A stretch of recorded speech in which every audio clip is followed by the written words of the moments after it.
We heard in previous gospel readings just recently how they planned and plotted to kill Jesus, but now it's not just kind of a desire to want to kill him, it's kind of like an official policy.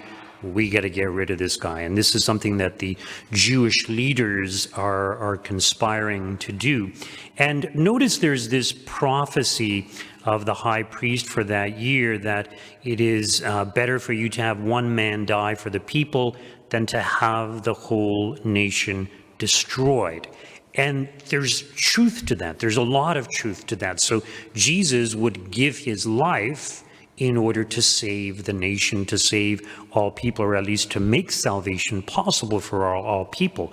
So even though the high priest Caiaphas is corrupt and desires the death of Jesus, because of his role in his ministry, God uses him to make this prophecy, which actually is a proof of true prophecy. So there's two senses in which we understand this, in the sense that God wants us to understand this, but also in the sense in which Caiaphas uttered it. And Caiaphas, what he's basically saying is, this man is inconvenient for us.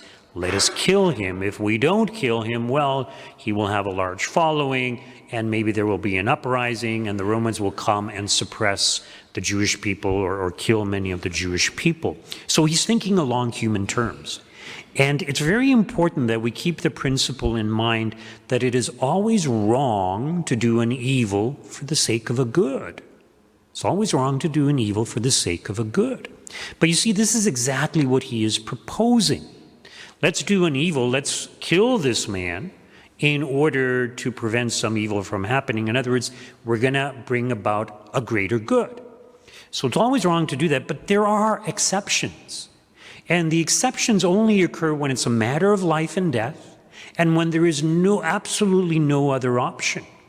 So in this case, there were other options. So for example, the Zealots were rising up against the Romans. Well, the Jewish leaders could have told the Zealots, calm down, just, don't attack the Romans, don't do anything, everybody try to be well behaved, right? And the other thing is that Jesus was not in any way enticing the people to oppose the Romans. So in other words, his ministry was very peaceful. And in fact, he even did miracles for the Roman centurion. So he was no threat to the Romans at all. So in other words, they were wrong in using this approach. And, this approach that I mentioned, the exception, it applies, for example, when somebody's trying to kill us. We have a right to defend ourselves. And in the process of defending ourselves, we might end up killing the person. The intention is not to kill the person, but to defend ourselves. But we had committed an evil insofar as we killed the person, but it was really to preserve our own life. And this is also the principle that is used in just war theory.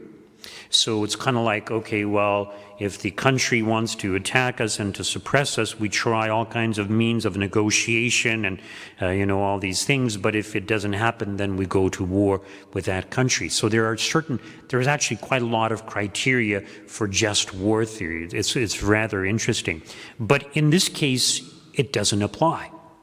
And so it's kind of a reminder to us also, it's wrong to do an evil for the sake of a good. It's extremely rare that we would find ourselves in that sort of situation where it's a matter of life and death and there is no other option. So in that situation, we choose the lesser of two evils. And it seems like Caiaphas is doing that, but in reality, he's not. Now, here's the really ironic thing.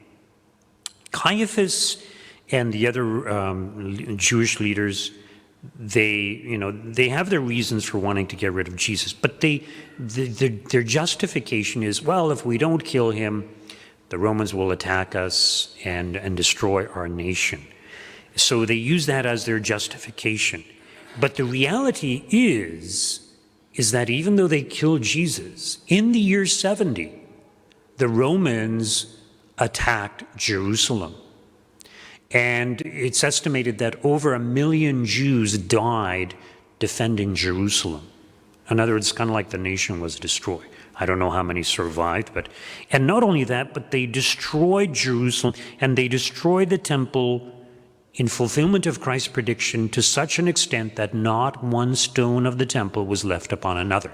In other words, the Romans took away everything pertaining to the temple. The only thing that remained was the external wall, which is still there. The reason they did this is because they wanted to destroy the Jewish people's adherence to their religious beliefs and the sense that they felt they were powerful when they had God with them in their temple. And it was also a sign of God's disfavor upon the Jewish people because of what they had done.